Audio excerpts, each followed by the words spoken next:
And at this moment in hockey history, Nashville Predators currently find themselves in 7th place in the Central Division. 46 games skated on the season, record of 17, 22, and 7, 41 points overall. That's right, the Predators have finally broken the 40-point barrier this season. It only took them 46 games to do so. On the road, which is where the Nashville Predators' next game will take place, they have a very bad record. 5-14-4. They've scored 122 goals this season. They've given up 144 goals against. It's a goal differential of -22, but we've seen small and positive gains in a number of areas. Perhaps the road record is the next place we'll see those. Let's update you on the Central Division real quick, then we'll take you through the week ahead for the Predators, the season series, the Sharks, all that stuff. It's going to be a lot of Sharks talk on this episode as the Predators are in the middle of a back-to-back home-and-home with the San Jose Sharks currently.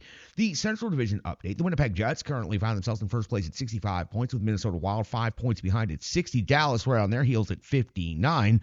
The Colorado Avalanche, the first team on the outside looking in the Central for an automatic qualifying playoff position at 57 points.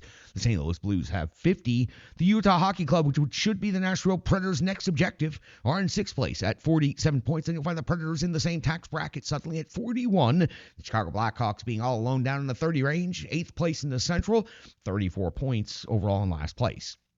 The Preds' week ahead looks like this after this first game in San Jose of the road trip. Saturday, they'll be in Anaheim, first time taking on the Ducks this season. Wednesday, back home to face off against the Vancouver Canucks. So a couple of days break for the Nashville Predators there before coming back to Bridgestone Arena after a 2-game road trip. The 31st of January sees the Preds go into Buffalo. The 1st of February sees them in Pittsburgh. And the 3rd of February sees the Predators back home to face off against the Ottawa Senators. Now, we're in the middle of it with this San Jose Sharks team right now. So the Predators have faced them one time so far. They'll face them one more time after this stop in San Jose. That second stop in San Jose takes place on March the 11th.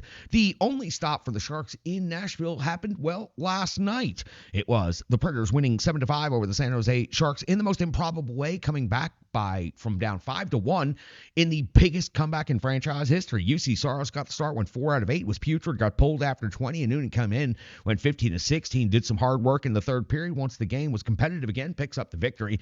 Georgiev, tough night for him, 34 out of 40, takes the loss with 6 goals against the empty netter responsible for number 7 right there. Marchessault led the way with a goal and 3 assists for 4 points. Novak had a goal and 2 assists for 3 points. Forsberg had a goal and 2 assists for 3 points, and it actually goes on and on and on. In a night when you score 7 goals, it's nice for the Nashville Predators to see some movement in the statistical categories. Granlund paced the San Jose Sharks with 2 goals. Yes, that Mikhail Granlund.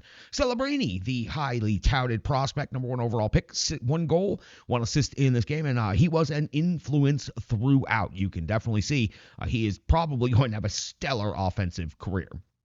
San Jose Sharks, they are overall 14-30-6 after that game at Bridgestone Arena, 34 points. That's 8th place in the Pacific Division, which is last place.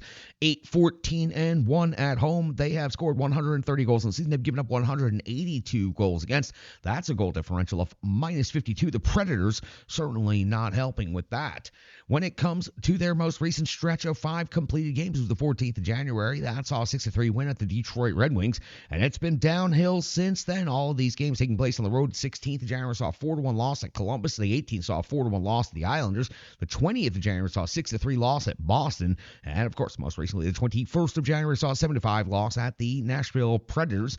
Georgiev got the start, took loss 34 out of 40, giving up 6 goals against. Predators' updated injury list sees Luzon still on injured reserve and can't get him back soon enough to make some switches up here at some of the defensive pairings. Evangelista also on injured reserve at this time. NHL ranks for the Nashville Predators and San Jose Sharks going into this game. The Predators have bumped up into the 20s in goals for. That's right, people. 2.63 goals per game is now 28th overall in the NHL. Listen, since the first of the year, the Predators offense is absolutely undeniable. One of the tops, if not the top, in the NHL with the number of goals that they have put in the net. 2.63 has moved them up 4 spots now in goals per game in just a handful of games played in the month of January. So the San Jose Sharks are 2.60 goals per game. That's 30th in the league. The Predators giving up 3.13. That's 20th. San Jose giving up 3.56. That's 31st overall. In the shots on goal category, the Preds generating 29.8 on net per game. That's 7th best in the NHL. While the Sharks are only generating 26.6. That's 28th overall in the league. Shots against, the Predators giving up 29. That's 21st. The San Jose Sharks giving up 32.4. That is 32nd and last in the NHL. When it comes to special teams, the Predators are ahead in both of these statistical metrics. 21.2% is their power play rate. That's 16th best in the NHL. 28 conversions and 132 power play opportunities, while the San Jose Sharks converted at 18.1% this season. 26th overall in the league. 26 conversions, 144 power play opportunities. On the penalty kill, Preds, 82.6% kill rate is 6th best in the NHL. That is down. They held the number one spot for quite some time this season, but 24 power play goals against has certainly moved up a little bit. But the Predators are outscoring what their penalty kill has not been able to keep a hold of. Penalty kill for the San Jose Sharks, 77.7% is 20th overall in the league, 33 power play goals against now. Updated statistics for the Nashville Predators and the San Jose Sharks individually. Philip Forsberg paces the Predators with 16 goals and 29 assists for 45 points. The 16 goals is tied with Stamkos for top. The 29 assists is tops for the Predators, and of course 45 points overall leads the way. Marchessault now at 15 goals and 23 assists for 38 points.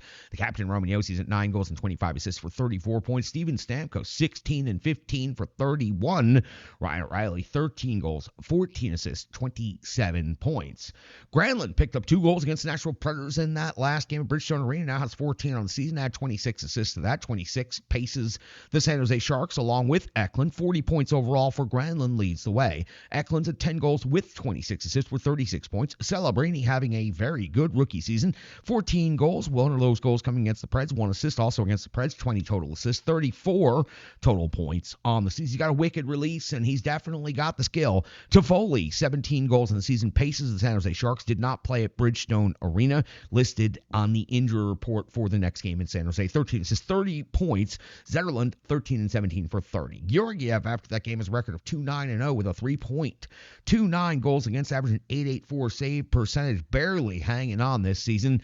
UC Saros' numbers took a big hit in this one, but the record did not change one bit as he's bailed out by his team. 11-18 and 6, 2.81 goals against, averaging 9.02 save percentage, and 4 shutouts. And recent stretches of hockey has not seen UC Saros play his crispest hockey. It's been rather Jekyll and Hyde for the last stretch for UC Saros, and he's got to kind of find the consistent streak again and get this turned around, because I'm telling you right now, in all the right ways, Justus Noonan is pushing UC Saros, and Noonan coming in and making some big-time saves in the third period last night once the game became competitive again. Well, I mean, he is just asking for more ice time, and matter of fact, he's probably going to earn it if UC Saros comes out cold again in his next start. You might see the coaching staff sit UC Saros for a couple of games to try to figure some things out. There's a break coming up in the NHL schedule coming up soon for the Four Nations tournament. That might also be what UC Saros needs, a little bit of rest. He has had a fairly heavy workload so far this season. That's going to do it. That's got you set up for the Preds' second game against the Sharks, a home and home. Very weirdly, between Nashville and San Jose. You don't see that too often. The first 2 times these teams have met this season, the Predators can find a way to win the next game. They'll be on a 5-game win streak, and they'll also have picked up 10 consecutive points, and that's the type of thing that helps you jump in the standings once the calendar switches over to 2025. That's going to do it. Let's get to the Rebirth Sports full game recap. We've been talking nothing but San Jose Sharks, so we're going to go back and talk about the Sharks a little bit more. It was Bridgestone Arena was the site of game 1 of this 2-game home-and-home series, and we go back there right after this break, right here on the Renegades Puck